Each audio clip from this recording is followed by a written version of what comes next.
Hey, good morning. Welcome to Hobby Evolution episode. What is episode? I didn't list an episode number. I think it's 1257. I'll have to go in and edit. I just realized this white hat does the weird focus on the camera thing. So hopefully it doesn't do that. I don't want to take my hat off. It's a mess. I haven't showered yet. Got all sweaty yesterday at the Madison Card Show. 1257. Thank you, Uncle Rich. He's with us this morning. We're going to talk about the Madison Card Show yesterday at the Sheraton Hotel on John Nolen Drive. That's why it's 9:30 and I'm going live late. It's always a wild card. I say this often. It's always a wild card. My time, start time on the weekends. It's always going to be later on day after Madison Card Show, especially. It takes a lot out of me. I started to realize, and maybe it was because I could see I don't know if this analogy works for this specific situation, but I can see the forest through the trees.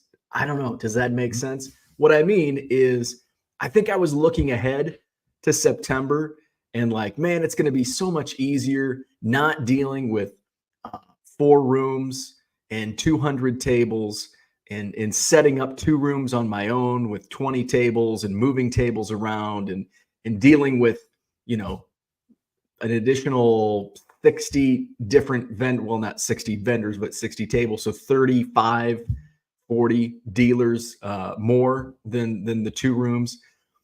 So I'm looking ahead to September, October, the future. And, but I have to go into this week with 200 tables, setting it up. I could not, East Coast Tom is with us. I tried my best to fit everything in my SUV. I'm able to squeeze 19 6-foot tables in my SUV, along with 8 stanchions. Is that the right term? They're the arrow signs. They're not flexible. Neither are the stand-up signs. And I think I was able to get how many? I think I have 6 of those. I was able to get 5 of the 6 of those. East Coast Tom has the other one. And then my 1, 2, 3, 4. I think I have 8 giant posters with the cardboard backing. But wait, there's more. And cards that I bought yesterday, because I did end up bringing home a few boxes. Got my cooler with my waters. So I was able to cram everything. Now I can't see out of any of the windows, with the exception of my driver's side window. And I can use my driver's side mirror. And I guess they weren't piled as high. I could see out of my right side mirror, so I could see out of that. So I actually, as I was pulling out of, Tom and I went to Liberty Station, which if you're first, I recommend the Sheraton Hotel as a good after show spot, or the night before if you're in town, because the food is really good at the Sheraton bar. But if you want to get out, we decided to not go to the Sheraton bar because there was a big wedding. So all the wedding party was there, and it was loud. It was packed. Not my thing. I don't think it's Tom's thing either. So Tom's like, and I wanted to get back to Ernie because my wife had some showings. So throughout the day, so he was in his crate for a little bit of the day. My mother-in-law did come over and played with him for a bit. So just wanted to get back to the new puppy, Ernie.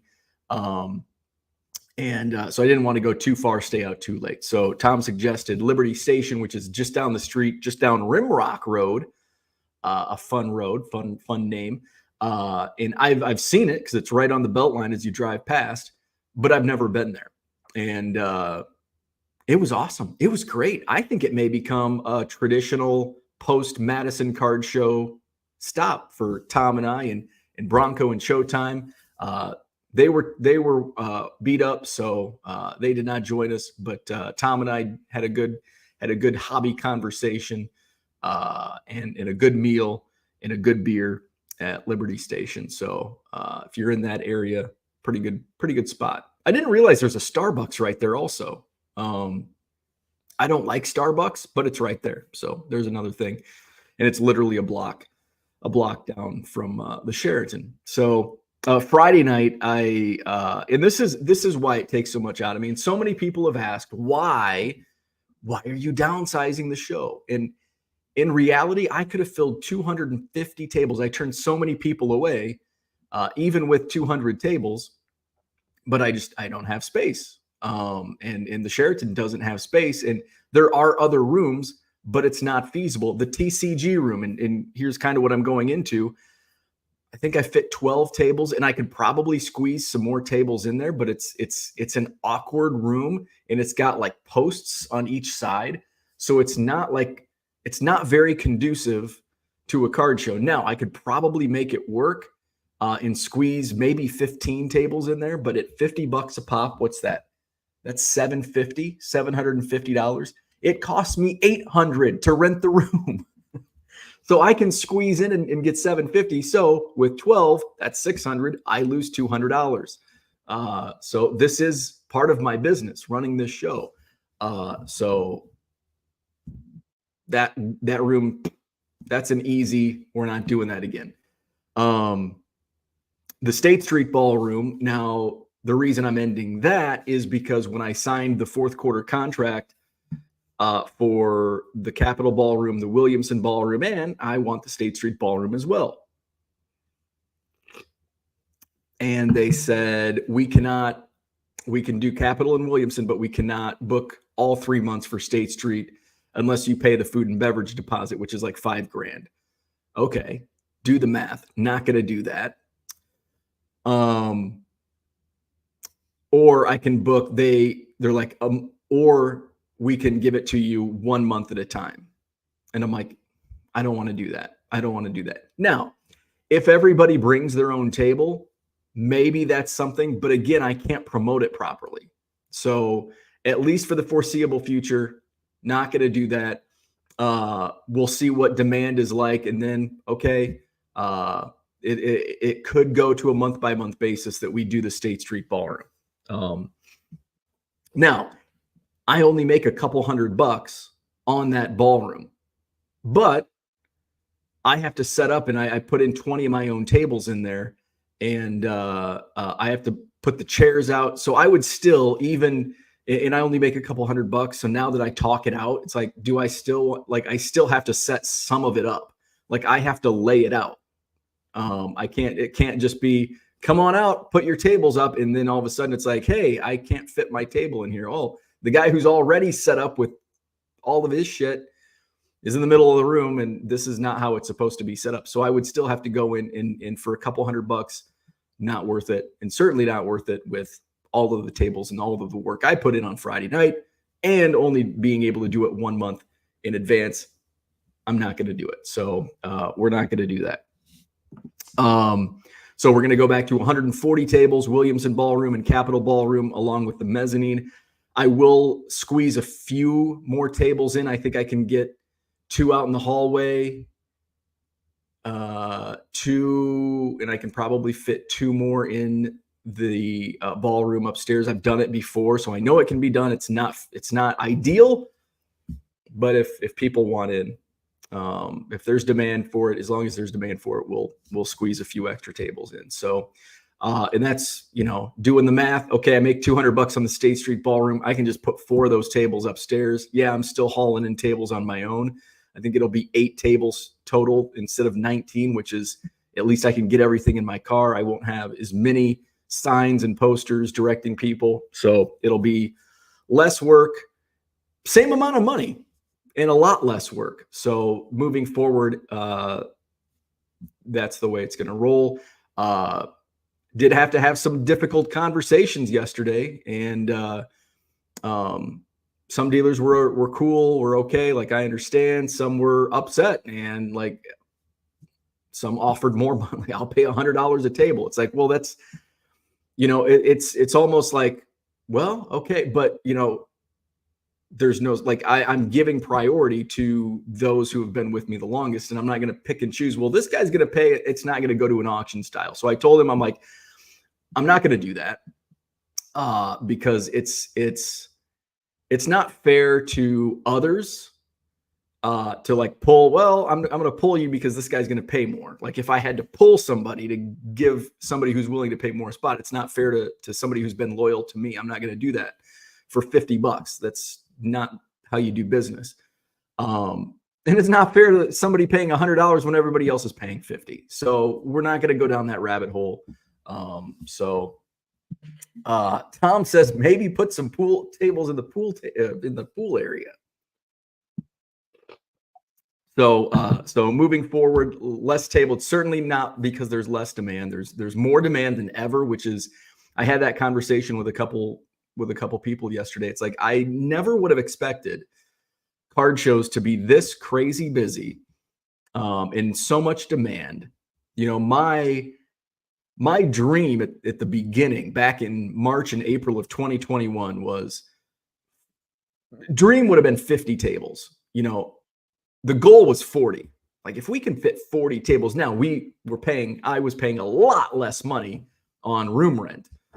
So the dollars and cents worked back in 2021. And they coming out of COVID, they quickly increased those numbers. You know, we can still make it work. It's with the exception of the two rooms that I'm not doing. You know, the juice ain't worth the squeeze based on now. If the hotel had the tables and provided the setup and I made $200 to $300, hell yeah, I'll do it. Like that's because there's no work for me. But you know, for me to do all this work, not worth it. So did have some of those conversations, which is unfortunate and I hate it. And that's why it hasn't been, I don't feel as bad to where if we had done the State Street Ballroom for an entire year and I pull the rug out from under the dealers that were set up in that room after a year, I would feel pretty bad to do that and start having to pick and choose. And okay, well, you've been with me for 13 shows. You've been with me for 11.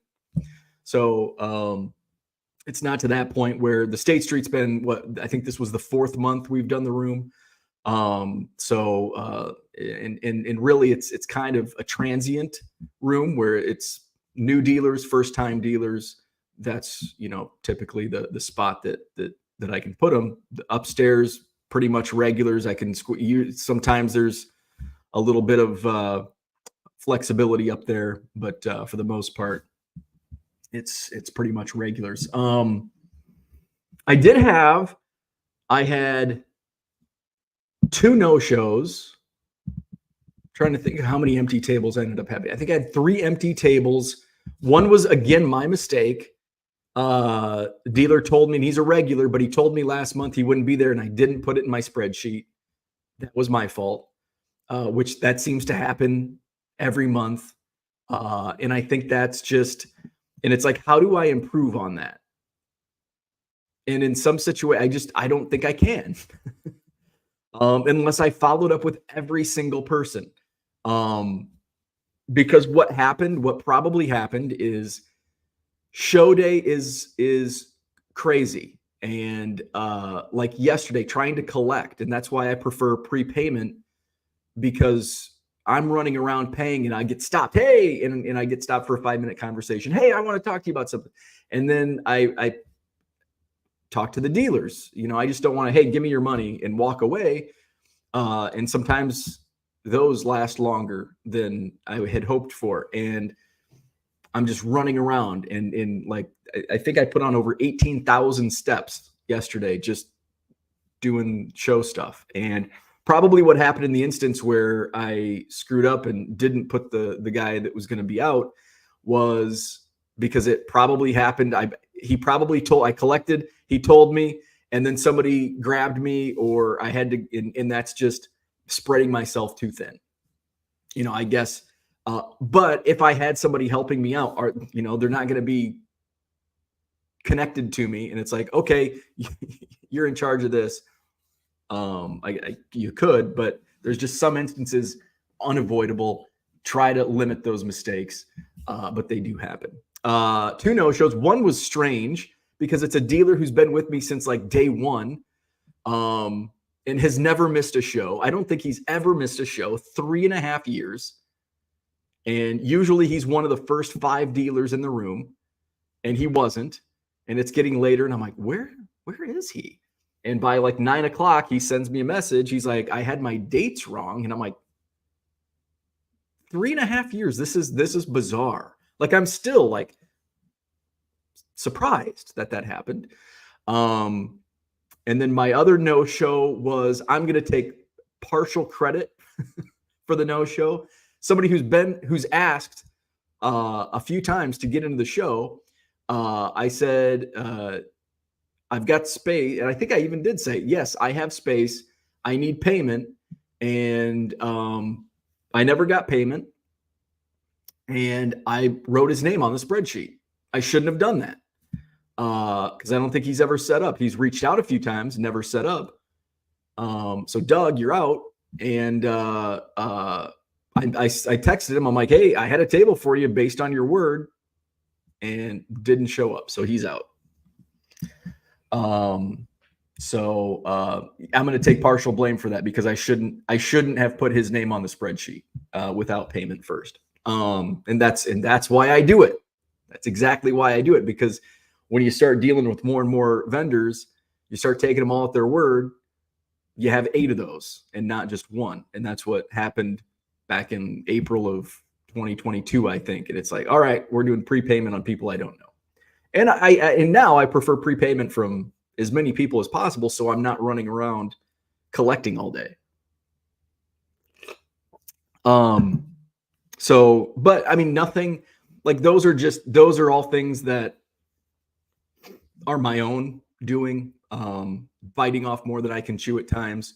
For the show though, it went smooth. Didn't have no reports of theft, no drama. It was smooth. Traffic was a little less than previous months, which again, like, you can come up with ideas why. Well, the weather, it's the last weekend before school starts, which it is here in Wisconsin for most school districts, in Madison especially. You can make all those. It's just you can't accurately predict what a good traffic card show is going to be. It is what it is. Traffic was still good. Like, and I think in talking with a vendor who I don't think has been dealing for that long, and I had the conversation, and I said, in reality, if you would have shown me this room in 2021 in the height of the COVID boom, like, there was probably a third the amount of customers walking through the door in August of 2021 at the Madison Card Show than what there was yesterday.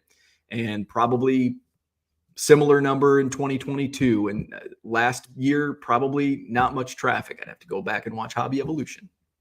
But traffic was great considering. But, I think more dealers will notice, and that's where, dealers with the really good stuff at the really good prices and the new stuff, they will do well month after month if they replenish their stuff. If it's the same stuff month after month, not going to do as well. I think I had one dealer who did well last month, and it was his first time show last month. Didn't have a good day yesterday. I didn't look closely at his table, but if it was the same, I'm just assuming, but if it was the same stuff that he brought last month, well, if people didn't buy it last month, are they going to buy it this month? Probably not. I had a funny conversation. I buy bulk. I've been buying, well, I shouldn't say I've been buying less. I've been more picky with what I buy. I had, so when people have shitty dollar boxes and quarter boxes, they dump them off to me. And many times I will pay. And I had a dealer go, hey, do you want to buy my old dollar box or dollar boxes? I don't know if it was multiple. And I'm like, maybe. I'm like, I got to look at it. I'm not just going to blind buy. He's like, I'll give you a really good deal. I'm like, okay, well, just give me an idea what it is so you don't have to haul it, if I'm not interested. He goes, well, it's just a bunch of stuff I haven't been able to sell. Well, that's not a good selling point if you want to sell stuff to somebody else who is in the business to sell cards. That's a set builder, sure. Stuff I haven't been able to sell, but hey, you can build some sets with it. But that's not who I am a reseller. Do I want stuff you can't sell? No. Now, of course, it's like if it's a 5-row box for $5, okay, yeah, I'll take it. But if you want 10 cents a card or 20 cents a card, no, I don't want it. So then I had another conversation and got more details. And it's like all the really good stuff has been stripped. There's no rookies. And I'm like, so it's garbage. No, I am not a recycle center. So not interested. I'm like, just save your time. I don't want to look at it. But there might be somebody that will buy it. So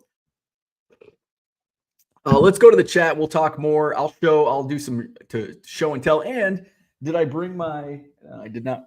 No, I did not bring it down, but I had some fun. I did something I don't know if I've ever done at a card show that I did yesterday at the Madison Card Show. Uncle Rich is with us. Good morning. Like button, sub, name that player and more. There you go. Name that player. Fridays on Hobby Evolution. 1257 is the episode number that I failed to put in the title. Matty Ice is here. Good morning. Go Cubs, go. How about the Cubs just kind of making a stretch when it's just about too little too late? Flawed Thinker is here. Good morning. Bob's in the house. Bob was set up as a dealer yesterday. Good to see Bob. Jody, good morning. East Coast Tom, what's going on? Steve's in the house. Good morning. Mikey's here. What's up? I have hit a bunch of big cards and breaks recently. I'm going to grade them and hopefully make money. Do you know other people that do that? I know lots of people that do that. Yes, I know lots of people that will buy raw to grade. I don't know if I know many people that buy into breaks to grade and make money because that's gambling. But yeah, a lot of people will buy raw, grade, and make good money. Oh, speaking of grading, Walter Payton still in Boca Raton.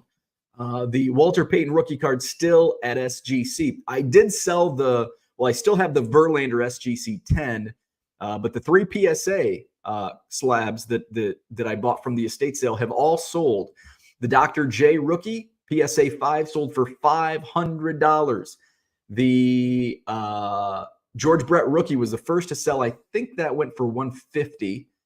And the 1974 Topps Nolan Ryan PSA 7 sold on Friday, sold for $125. So so what was the gross sales on that? 500, 650, 775 were the gross sales. My all-in cost on the cost of goods was $40, $80, $120, $123. So $775 minus eBay fees and shipping, minus the cost of goods of $123. Cost of goods and grading fees. I did pay the $40 charge for a little faster service to get those back and recoup the money faster. Although I've already like doubled or tripled my money on the rest of the stuff. So that was a once in a lifetime find at the estate sale. Unicorn Cupcakes in the house. Good morning. Long time, man. Long time. Philly Joe is here. Good morning. Dan's going to bed. Good night. Good night, Dan. Mr. Archer, good morning. Donald Davis is here. What's happening? Merle says, you need to start using the roof rack on the Bowmobile. Get it done in one trip. I don't think I have a roof rack. I don't think my SUV has a roof rack. And I wouldn't trust. I would have to phone a friend and be like, hey, can you put this stuff on the roof rack? Because I don't trust my ability to correctly strap it down or whatever you do. But fortunately, I won't have to worry about that in the future. But in the near future, who knows what the far future has in store. Orlando, what's going on? Good morning. Troy's in the house. Good morning. Cooter is here. Good morning. I hit a card show yesterday for the second show in a row. I didn't find a single card to buy. My vintage guys said they are struggling to find new inventory. I have not been struggling to find new vintage inventory. I went in with a couple goals yesterday. I did want to buy some stuff, but I bought stuff that I normally don't buy, which is good. Because I have too much of the stuff that I do normally buy. But I was also set building, so I do want to talk about that. But Cooter, oh my God, I can't remember his name. He's friends with one of my dealers, Craig, and he brought his friend. Now this story goes, so he was in Oklahoma. I think his dad lives in Oklahoma. He lives in Milwaukee and or Madison. I can't remember. He lives here in Wisconsin. He was in Oklahoma, went to a card shop, and guess who was in the card shop? Cooter. They start talking. Cooter's like, do you know Bo and Madison? Yeah, I know. I know the Madison Card Show. So they strike up a conversation. And little did I know, this guy's friends with my dealer, Craig. And Craig's like, yeah, my buddies wants to set up. And he met somebody down in. I'm like, yeah, he met Cooter. So it takes another twist. This guy actually bought something from my eBay store, a ticket stub, a random ticket stub, Memphis State basketball against Marquette. He is a giant super collector of Penny Hardaway, and it was a Memphis State ticket stub when Penny Hardaway played for Memphis State, and they played at Marquette. It was a Goodwill find. I think I sold it for like $5. And he's the guy that bought it. He's like, yeah, I bought a ticket stub from your eBay store. I'm like, I remember that ticket stub. I'm surprised it sold. It sold $5, maybe $10. But it's amazing how small our little crazy hobby is. Merle's in the house. He got his cards from Mikey. Thank you. I need to streamline leaving feedback on cards that I bought. I am in the same boat. Is there a way? Let's just do this now. Let's just see if there's, I think if we go to eBay summary. Oh, that's not where. Oh yeah, that is where. So I'm eBay summary account. Let's see. Automatic feed, like automation. Because I do automatic feedback when payment is received on items I sell, but I never leave feedback on stuff I buy, which is bad on me because I like it when people leave me feedback. The road goes both ways. Feedback. Okay. Personal info, feedback. Nope. That's just my feedback. I thought there was like manage communications with buyers, maybe. If your buyer, no, that's not where we want to go. See, there's so many different like donation. No, we don't. Seller what about maybe buyer preferences, account preferences? How in the hell? I've got to search for it. There's just too many ways. Anyway, there's probably a way to automate it. There's a way to automate your feedback you leave as a seller. Merle bought a bunch from you and Bo. Thank you, Merle. Appreciate it. By the way, I got the package from you too. Just haven't gotten around to opening yet. Awesome. Enjoy. Herman's in the house. What's going on? Hope you're doing better. Brian says, good morning. I opened a Disney Lorcana pack yesterday and hit a $70 to $80 card. Felt pretty good. There you go. Cooter says, Bo, you need to buy a used minivan and wrap your website in the Madison Card Show ads to drive to shows. Keep your edge as a personal car. I wanted to do that with like an RV. Remember my RV dreams? But a minivan? What about like a box truck? A small box truck.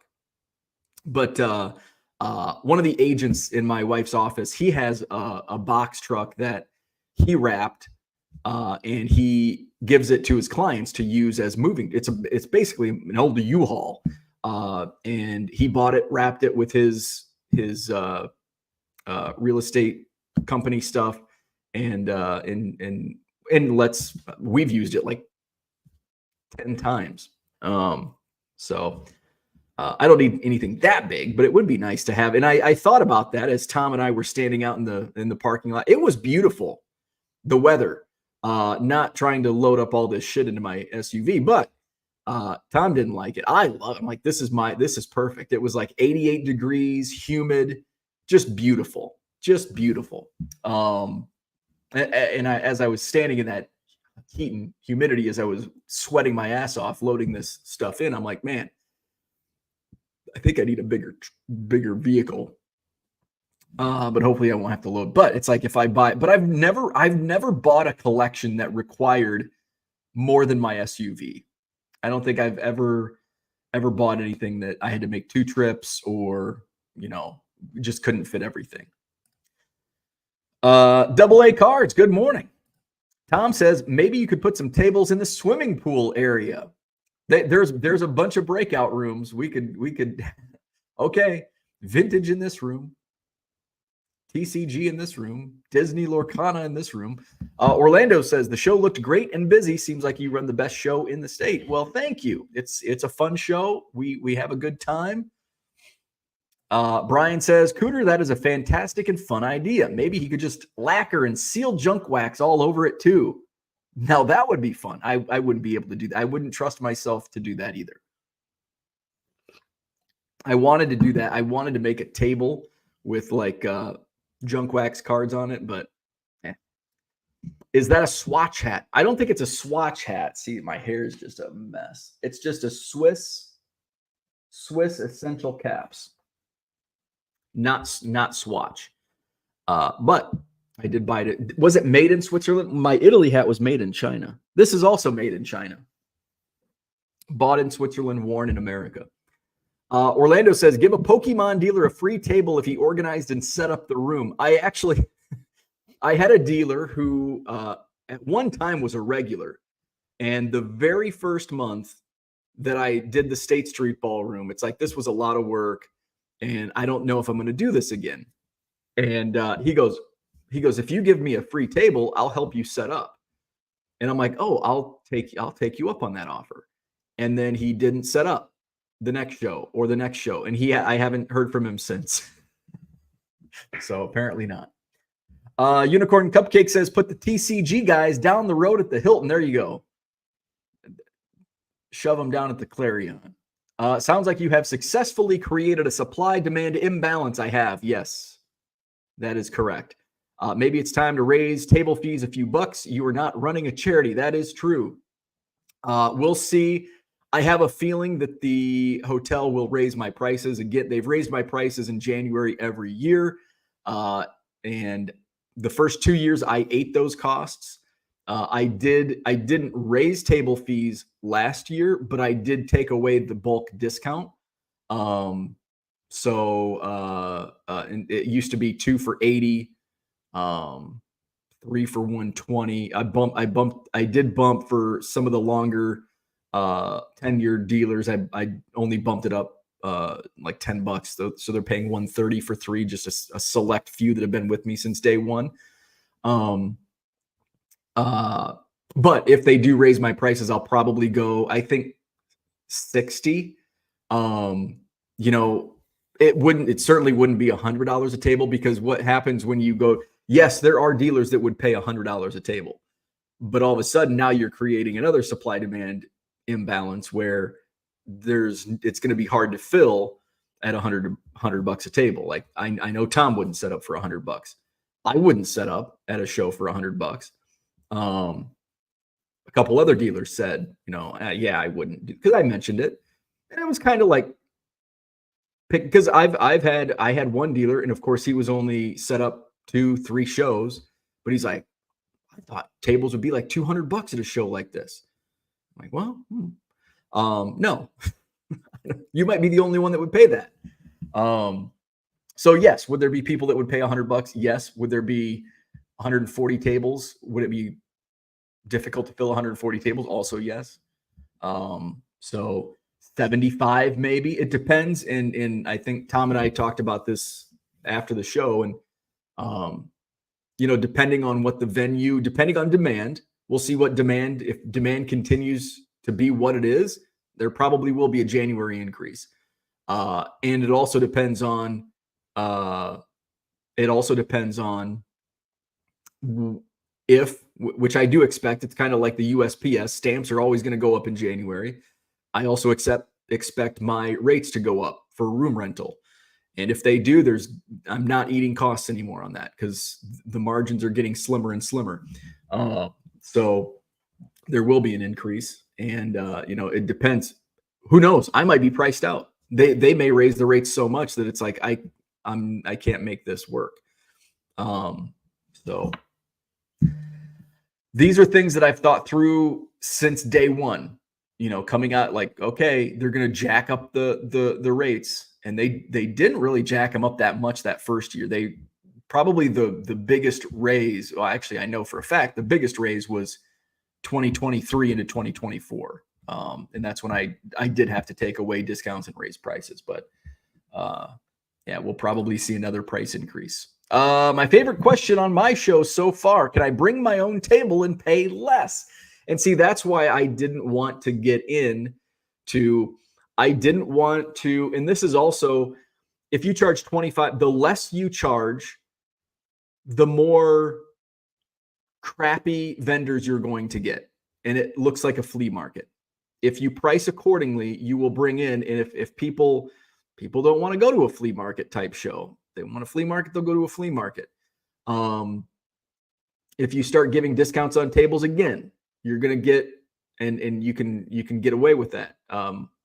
But you don't want to set a precedence right off the bat on your first show. And that's why my first show was 17 tables, $50 a table. And I didn't do discounts for the first several months. I think after about 4 months, I started giving the discounts because 17 tables, 23 tables. I think we hit 28 or 30 on the third show. It's like, let's try to get to 40 and give the bulk discounts. We can fill 40 tables. But a big reason why was because $50, well, it's only 25 tables at this show. I'm not paying $50 for a table. And then it just grew and it grew and it grew. Card Safari, what's going on? I think I'm getting outbid on many of your auctions. Card Safari has a bunch of 1969 Topps autograph cards up for auction. I found mini Cubs, and I think I'm being outbid on all of them. Brian says, I buy breaks to lose money and have fun. Not a wise investment. No, not a good investment at all. Card Safari, I've got a few boxes of about 1,500 Hall of Famers and stars only laying around. Lots of it from the junk wax era or late 90s. Is this impossible to move? No, not impossible. Some of the junk, 88 Topps, 89 Topps, 90 Donruss, 91 Fleer, that may be difficult. There are certainly buyers for Hall of Famers, depending on who it is. Certainly not impossible, but it could prove to be difficult, depending where you're at, all that good stuff. And price point, if the going rate on something like that, probably 5 to 10 in bulk, 5 to 10 cents a card. If you're okay with that. Brandon, what's going on? Good morning. Red Light 34 is in the house. Good morning. Red Light says hello to John, the 70s Card Show. Flawed Thinker just made a huge mess. Tip, be careful sticking a hand blender into a bottle of peanut butter. Uh-oh. The oil had separated, so figured I'd try to mix it that way. All over the shirt counter and floor. Oh. That does not sound fun. Red Light says, sounds like it was a great show. Really fun. Really good show. Broncos here. What's going on? Just don't get a windowless van and drive around handing out cards to kids. No, we want to avoid that. Happy Sunday. Dan is here. What's going on? So I did something, and I already looked. I did not bring them downstairs. I think it's still upstairs. So I did something, and this was by design on Friday night after I came back from the hotel. I have a list of cards I need to finish out some sets. And the 1977 Topps set I did find in the binders. So I think it's missing like 18, or actually, no, I think that one was missing like all the rookies had been pulled, even the common rookies. So I think I was missing like 25 or 30 out of that set. So I wanted to find if I can get them for a quarter a piece, try to finish some of those off, knowing that I still need, who's the big rookie in 77? I guess it'd be the four star, the four square rookies. And then the 74s I started building from the estate sale, and um, I'm missing quite a few from that. I'm missing a couple hundred now. I was able to. I have a bunch in my eBay store, so I can pull. And I made a list what I do have in stock, and then I made a list of what I needed. Obviously, I need the rookies, the stars. I graded the Nolan Ryan. So some of that stuff I had already sold individually. It's like, no, I want to build a set now. So I had my lists, and so I know Tony, who runs the Oak Creek show. Tony brings his binders for set builders, and he says this is his best show that he does for set builders. And so I waited till it was a little slower at his tables, and dug into the 74s on his table. And I didn't get back to, I don't know if he had 77 with him or not, but I didn't want to spend too much time. But I found a nice stack of, I don't know, maybe 20 cards from 74 to fill in. And I did update those. And then Sean, who was set up downstairs, he's got some set building stuff. I was able to find a really nice stack of 74s, and I was able to find about a dozen 77s, including many of the rookies that I needed. It was fun cross-checking my list, building a set. Now, I'm not building these sets to keep. I'm building these sets to resell. But it was fun nonetheless. And I enjoyed it. It gives me something to do. There's usually a couple hours of it's not downtime for me, but it's, the first few hours of the show from, I get there at 5:30. From 5:30 to 10 o'clock, I'm running around like chicken with a head cut off. But then by between 10 and 11, I'm trying to take photos of the room, the crowd, showcases, and I'm trying to do that in the morning, or also when I can get into showcases when there's not crowded of people in. So I try to get some of the marketing stuff done between 10 and 11. By 11 o'clock and noon, it's a little slower than what it is first thing in the morning. That gives me time. I guess I have about an hour, maybe 10:30 to noon. I have some time to shop, dig through boxes, set build, that stuff. And so that's what I did. As I started, and I paid $35 total for the commons that I needed. And I'm like, okay, $35. Is this going to increase? So right now I have the 74 partial listed for, I think, $250. I did receive a decent offer last night, but I countered it because I have more cards now. Now I haven't listed that, but it's like, okay, let's see where this goes. And maybe I'll just start another set of 74 because I did pick up some stars. So I started thinking, all right, is the juice worth the squeeze? That's the theme of the day. Is the juice worth the squeeze? Okay, if I'm spending all this money, am I going to make that up with what I already have? Or do I just start a new set? And then I bought some of the stars. And I may have overpaid a little bit on a couple cards. I think I overpaid on the Dave Parker rookie. I got the Winfield rookie at a decent price. I think I picked up a Pete Rose. I picked up card number 1, Hank Aaron. So I think I got a dozen of the higher dollar cards, and I think I spent $100 on those 12 cards. So so that's something that, and I did buy, I think the Willie Stargell I found on eBay for like $2. So I bought that on eBay. So that's, and then when I got home last night, I get that offer on the 74 partial set, and it's like, well, I'll counter. If they counter back, we'll see if there's a sweet spot. If they get to the number that I kind of have in the back of my mind, I'll do the deal. And with what I bought yesterday, I'll just start another set. And and that one would go for more because of what's it. This is going to have more of the rookies and stars. So it was fun. The 77, I'm just going to add to it. I think it's still available in my eBay store.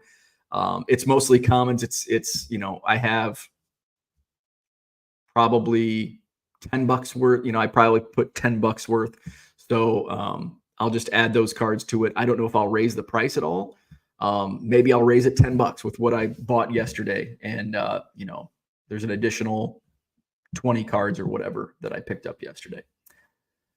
Let's see. Card Safari says still about 60 1969 Topps autographs listed for $1.99 ending tonight without a bid if anyone collects vintage autos. 240 more going up next week. Nice. Very nice. Yeah, all the Cubs, man, all the Cubs have bids. There's a couple in there that I may most of them I put bids on what I was willing to pay, and I'm like, if I get outbid, I get outbid. But there are a couple that I may go back and put another bid on. Yeah, Bruce Sutter, 77. I think he's probably the biggest rookie in 77, not on the rookie fours. What do you call it? The four squares, whatever they are. The 4-player rookie cards. Merle says, maybe you should start your auctions at a penny. I won six auctions yesterday from a seller that started his auctions at a penny with free shipping. Cost 17 cents because I also paid a penny in tax. See, that's why I don't start my auctions at a penny. Great for you as a buyer, bad for sellers. So I won't be doing penny auctions. That is definitely a seller that should get feedback in return for those sales. Absolutely. If you pay 17 cents for a bunch of, for 15 cards on eBay, leave feedback. Brian says, and you set up a table at your show? No, I do not. I have since I did the 4 rooms, it's way too much work. So I do not set up my own tables. Now going forward with 2 rooms, it's easy. I can do that. I shouldn't say it's easy, but it's realistic, I guess. It's unrealistic to try to do everything with 200 tables. And I'm the only person. But I won't in September. I will not set up in September. Potentially October 19th. September 28th is the next Madison Card Show, and then October 19th. So maybe October. We'll see as it approaches. We'll see. But for now, no, not setting up at my show, which I set up last week in Janesville. This is another stretch where I won't be setting up at a card show for a while. So I set up last week at Janesville. Obviously, this week didn't set up. Next weekend is Pearl Jam. So I'll be out of town next weekend. The following weekend, I won't be doing, I don't think I have anything going on. I'm missing, what am I missing in September for Premiere? The Premiere card shows. By the way, there's a show in Rockford today going on now. If you're in the area, stop on by. So I think their September show is the DuPage show, and it might be, I think there was a conflict. September 21st, maybe. And actually, that's a show that I may, as we get closer, because I think I have 2 weekends. I wanted to leave the first 2 weekends off just because I went Janesville, Madison, Pearl Jam, and I just need 2 weeks break just to do stuff. I like having free weekends. I don't know how dealers can do shows every weekend. Like it's just not my thing to do it every weekend. But I also ideally, I'd like to set up at 1 show a month, but it just doesn't work with my schedule sometimes.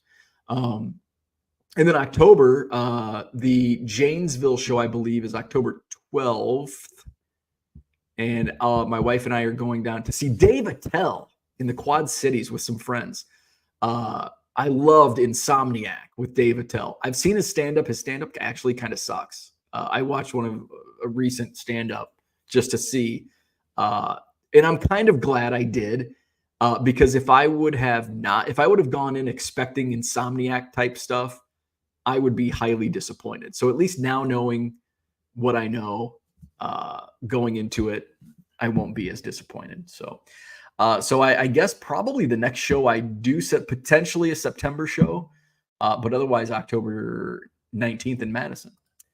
Uncle Rich says Parker Rose Aaron from 1974 for $100 in decent condition is perfectly fine for your needs. Okay, good. That makes me feel better because the Parker's in really nice condition. The Winfield, he had like 3 copies, and I took the cheapest one because it was still in okay condition. Yeah, there were probably how many cards? how many cards were there? There were probably 12. So there was an Aaron Rose, Parker, Winfield. What other cards were in there? Thurman Munson. Can't remember. But yeah, there were about 12. T206 Kid says, building vintage sets really got me into baseball history. First one I completed was 1971 Topps, then did 1965. Currently 85% done with 69 and 75% done with 1953. Nice. And so for me, it's fun, but it's also going to be something where I'm not going to set out to do unless I have like if I buy a bulk lot, and for example, I guess, but I've already put them on eBay and I've already sold through a ton of them, was the 67 Topps. There was a whole stack of them in one of the boxes in the latest Goodwill palette. And maybe 100 cards, maybe 120. That's for 67, that's a decent start. And, that would be something that maybe I would fill out. But then again, it's like, man, you're starting to spend a lot of money. And I'm doing this to resell. It's not something that I'm just doing it to collect. It is, I do need to keep that in mind. Let's not go overboard and spend $500 to build a $100 set or $150 set. So that's kind of the thought process I'm working with. Unicorn Cupcake says, got my first paycheck from my new job. Ended up buying more than half of the 1938 Horrors of War set. Nice to have some extra money again. Very nice. Uncle Rich says, which of the Pearl Jam shows at Wrigley are you attending? Saturday, August 31st, my mom's birthday. So next Saturday's show. So they have Thursday and Saturday shows at Wrigley. I'm going to do the Saturday show. So no Hobby Evolution next Sunday. Merle says, I need to start getting ready to play some baseball today. It's going to be hot and humid. Yes. Rick says, Winfield as well on the 74s. You got the two best rookies, if I recall, and the number one Aaron. I didn't buy this one from Tony. I bought this one from, I bought this stack. I bought commons from Tony's binders. He had one showcase, but didn't have anything I needed in the showcase. I bought the commons from Tony, and then I bought another stack from Sean downstairs. And then these I bought from Matt Lambrick, who, by the way, runs the Green Bay Card Show, which is also going on today. You got Rockford down there, and you got Green Bay up there. This one's the smaller show at the distillery. And he also runs about a quarterly show at the KI Convention Center in Green Bay, which I do need to get back up. Multiple people said, I'm surprised you don't set up. And I'm like, I don't set up at many shows. But Matt hooked me up on the deal on those. Red Light says, did you list the 77 Topps yet? Yes, it is in my eBay store. It is in my eBay store. Let me see where the listing is. And I have I may raise the price, but only like $10 because that's what I paid for the cards that I added yesterday. 1977 Topps. Or wait, no, I don't think I did list. I think I listed 79. So no, the 77 is not listed yet. So good. So I don't have to go in and make any changes. The 74 is listed, but I have to make changes to that. The 77 is not yet listed. So I will be, probably later today, maybe tonight, I'll add the cards that I bought yesterday and get those up. So I think I'm missing, how many was I? Oh, come on. 77. So I have currently, before yesterday, I had 627 of the 660. And I think I picked up maybe 15, a dozen. So I'm probably at 640 of 660. So I'm missing about 20. So the 77 will be in there later today or tonight. Speaking of that, Unicorn Cupcake says, have you ever been to the Appleton show? I have not. I have not been. The only show up north of me that I've been to is the Green Bay KI show, the first KI show that Matt put on. Wanted to go up and support him for his first show. I think he's been set up at my show since either day one or month one or month two. So no, I've not been to Appleton or any of the other shows, Oshkosh, Stevens Point, New Franken, any of those. Red Light says, did not see it. I got the 78. Thank you, sir. I appreciate that. Mark Twitchell, what's up? Kind of made another live. Yeah, we're still going. I'm going to show off my what I did buy yesterday. So I'm going to share my purchases. So welcome, Mark. Mark and Donald promoting the upcoming Macomb Card Show. I think it's September 14th. Mark can correct me on that. Let us know. Brian. I think Ernie's getting in trouble upstairs. I think Brian's got a show coming up in Quincy, Illinois in October. Mark says, I went to a couple card shops in the Quad Cities yesterday. How are the Quad City card shops? I haven't been to any card shops in the Quad Cities since I lived in Macomb. So probably 2013 maybe. Went to a couple up there. Brian says, I'm excited to meet Mark and Don at the Macomb show. Yes, I would really love to make it, but that's one of the weekends that I need off to prepare for, just to come off from the last few weekends and going into the last couple weekends in September. There you go. Macomb Card Show at the VFW, September 14th, but I will make it down. I haven't been to Macomb in like 8 years, so I do need to make it back down. All right. So I did make some purchases. And the purchases kind of fell into my lap. The very first was my buddy Jeff. Jeff sets up kind of in the same spot that I used to set up along the back wall upstairs, and he brings a ton of bargain boxes, non-sport, sport, vintage sometimes, like yesterday.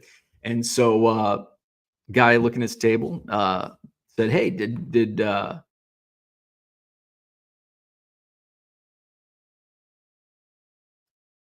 He's like, Jeff got some vintage. He's like, no 72 high numbers though. And I'm like, oh, damn. He's like, he offered it up to me for $200. And he's like, he'll probably give you the same deal. I'm like, okay. So Jeff, I'm like, do you have that vintage? So he showed me it's a small box like this, and then a 4-row box. And the 4-row box was like all 80s stuff. It was like 81 to 87 Topps football, which is decent stuff, especially if there's, good. There was a Lawrence Taylor rookie right off the bat. And I'm like, okay, that's surprisingly, that sells for more than I thought yesterday morning. So then I went through the box, and there's a decent condition Dan Deerdorf 73. Probably like 20 Peyton cards. Here's a bunch here. These are all Peytons. What else was in there? Deacon, some 70 Topps, Deacon Jones. A bunch of Jerry Rice second-year cards, 3 or 4 of those. A Montana, a Jim Everett rookie, Steve DeBerg, I think that's his rookie card. A couple Bernie Kosar rookies, Fran Tarkenton, Ahmad Rashad. So just a whole bunch of decent stuff. Andre Reed rookie from 86.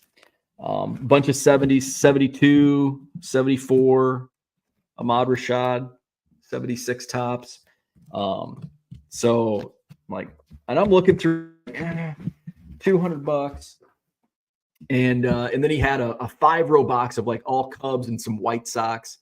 He's like, I tell you what, I'll do $150 for everything. He goes, so minus my table fee, just give me $50. I'm like, okay. So, and I do that usually every show. I'll do some type of trade with a dealer for table fees, might as well, either giving you money or we're exchanging money back and forth. So I got all that stuff for $150. So that was a good deal. And then not long after that, Dan, who semi-regular, sets up every once in a while. He has a job that he can't get to the show, so he'll reach out usually a couple days in advance. Hey, is there anything open? So Dan was there yesterday and came up to me and said, hey, do you know anybody that wants to buy some vintage? And I'm like, I'll take a look. So I open up the box, and he's got this box. And I'll show off what's on eBay. If you've been to my eBay store in the last 12 hours, you've seen some of the stuff that was in there. Or if you saw my Twitter, I posted most of the better stuff on Twitter. There's a Ray Nitschke auto. There were 2 Al Kaline autos. This one is on eBay. These, keep in mind the player, but they actually like sell for better than what I expect. Spencer Torkelson rookie refractor auto PSA 10. Mac Jones. I know it's not the hottest name, but who knows if he gets pulled into action, has a decent game, these can go like crazy. It's an RPA out of 75. And then a Dwight Freeney auto numbered out of 99. So some of those. Now, the reason he said vintage, you're like, I thought you said vintage. The reason he said vintage was because there's a whole stack of 64 tops. I think there's 25 or 30. So this whole stack is 64 tops. Now it's not any superstars. Gino Capoletti might be the biggest name. I haven't comped all of them. He told me they comp out at like $250. This is probably my favorite. Old Dick Wood. I looked up a couple and they're like $5 cards. So, but I get, 25 times 5 is $250. So there you go. $5 a card. Some 64 tops, Dave DeBuscher. You got Al Lopez. Cubs team card. Not vintage, but just like an in-person auto, Mike Henneman. Oh, poor Mike. You got Frank Thomas, score rookie. Bo Jackson, the rookies. Donruss highlights, Bo Jackson. 89 tops traded, Ken Griffey Jr. Hey, in a nice one-touch. A little value in the one-touch. Oh, the Lawrence Taylor rookie was part of the other buy I picked up. There. 89 upper deck rookie, Randy Johnson. Couple Sosa rookies. These are like quarter cards, really. Some more 64s. Jim Bunning. Nellie Fox. Another Al Lopez. Jim Bouton and Al Downing, young aces. Random 80 tops, Eddie Murray. 384 tops, Joe Montana's. A Dion Pro Set rookie. This one will go in my PC. Kevin Alcantara. Blue refractor, PSA 9. Let's see. Dan Marino in action from 84. 84 Peyton. Here's an 83 Ronnie Lott. Here's an 83 second-year Lawrence Taylor. 84 Eric Dickerson. I actually combined some of these 84 football combined with the other lot that I bought. I could build an 84 tops football set. Now there's Taylor. Another Roger Craig. Dickerson. Here's an 83 Joe Montana. Random rated rookie, Gary Sheffield. 81 Donruss, Ricky.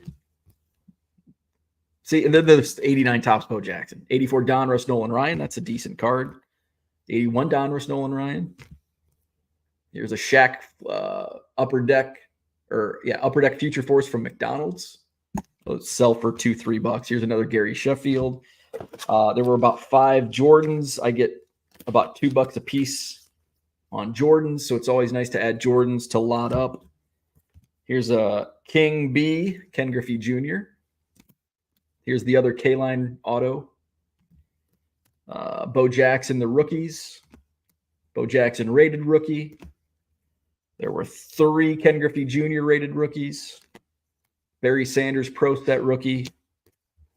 84 Dickerson. I think that's his rookie. Another Dickerson. 64 Juan Marichal. 64 McCovey. 64 Dick Allen rookie. 3 Dan Marino rookies. They're in good condition too. 84 Elway rookie, I think. Is that a rookie, Elway? What else we got? We got a 64 Brooks Robinson. A 64 Roger Maris. Another Nelly Fox from 64. And an 84 Donruss Mattingly rookie. The funny thing was I posted like the better cards on Twitter last night, and I said, what would you pay for this lot? I think James was probably joking. James said 70. James is a cheapskate though. A couple people were in like I'd pay $200. So I did pay more than $200 for that. And when I comped, and they actually comp what I shared in a picture, I paid $350. Many people were probably like, whoa. Probably more than most people would pay. But that stuff comps out at $800, just what I showed. Now, you don't know what was not shown, but they were a couple bucks a piece. You know, the Sosas and the Sheffields, the Bo Jackson, you're looking at a quarter box card. But the Frank Thomas, the Shaq, some of the vintage stuff, you know, sells for a few bucks. So $800-900 on comps on that box. I got it for $350. I think that's a great deal. And I think that's why a lot of people don't get deals, because when like $350, like I wouldn't pay $350 for that, but you know, you're still, you know, after fees and shipping, you're still doubling your money on that purchase. So, and it's pretty liquid. Now, Spencer Torkelson, Mac Jones, not as liquid. But the Mac Jones, I'm thinking this could be a lot. Could be a lottery ticket. Now I have it listed in my eBay store for $125. But if he gets called to action, I mean, that could easily, depending on what happens, again, it's a lottery ticket, could go up. And there are some solds. I don't know if that one had a sold. The Torkelson had a couple sales. Both were auctions. The most recent sale, I think, was like $90 on a PSA 10 refractor auto. So I think did I list that at 100? So if somebody came in, bought 7 cards, got the 25% off, got it for $75, I'd be happy with that sale. So and I think he is back up with the big league team. The Freeney, I think, is priced at 40. I think the K-Line's at 20. The Nitschke's at 50. Nitschke autos were selling for more than I expected. Some of that stuff was selling for more than I expected. Some of it was selling for less. Like some of those football selling for a little less than what I expected. Mark's talking about Quad City Card Shops. One in Moline didn't have a lot of selection for new or sealed product. One in Milan was great. A good mix of everything. Great people at both. Very nice. I had kind of a poor experience in Moline, but I mean, this was, again, 10 years ago. And it was a pretty small shop. It was down, I guess it's downtown Moline, down by the river. And it was the guy, it could have been just a random employee at the time, not the owner or anything, but poor experience, just not good customer service. Milan, I don't think I've been to a shop in Milan. Of course, these could be brand new shops. I don't know. Man, back in the day, though, Quad City Card Shops, because I grew up near the Quad Cities, my favorite was ABC Collectibles. And they were one of the big shops throughout the country. And they had, they would promote card shows. And I was looking up on old newspapers, and they were giving away or raffling a 52 Topps Mickey Mantle at one of the card shows, one of the hotel shows at like the Holiday Inn. This was like 1990, ABC Collectibles. And then there was a shop, and I can't remember what it was called, but that's when I got back into the hobby in high school. Once I got my driver's license, started collecting a little bit. And me and a friend would go down there on Sundays in Kelowna. And then that shop closed probably in 2000. They went to, in 98, 99, when we were going down there, they were transitioning to a lot of eBay stuff. And then I think 99, like it kind of ended, like as we were graduating and moving on, they were moving on as well. And I think they closed the shop in either 99 or 2000. Mark says the one in Moline did have a large selection of boxes for set builders, it seemed. Brian wants to know what the shop names are.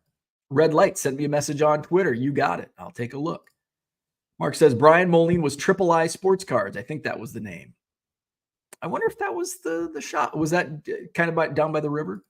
Milan was called Atomic Sports Cards and Collectibles. They are father son that run it both places. The people were really nice and helpful. That's good. That's good.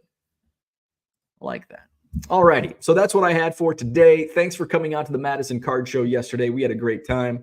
We'll run it back again September 28th, Sheraton Hotel, John Nolen Drive, 9 a.m. to 3 p.m. free admission. Next month, 140 tables, no State Street Ballroom, no TCG room, just the downstairs Williamson Ballroom and the upstairs Capitol Ballroom and mezzanine. Mark says, yes, right down on 5th Street, maybe by the river in Moline. I bet that's the shop that I was at. But again, that was 10 years ago. All righty. Hit the like button if you haven't already. Subscribe to the channel. Visit my eBay store. Didn't even flash that on the screen. Should have done that. 99centcards.com. Some of the new stuff that was posted is now on my eBay store. So check that out. Buy 7 or more items and get 25% off. 99centcards.com. Hobby Evolution tomorrow morning. We'll do it 7 a.m. We're on puppy time, though. Ernie's getting better trained. He is sleeping in, although he did get up this morning at like 6:30. We went potty. I went back to bed. I was tired. I was a tired little guy. All righty. So have a great day. Have a great Sunday. We'll see you tomorrow morning.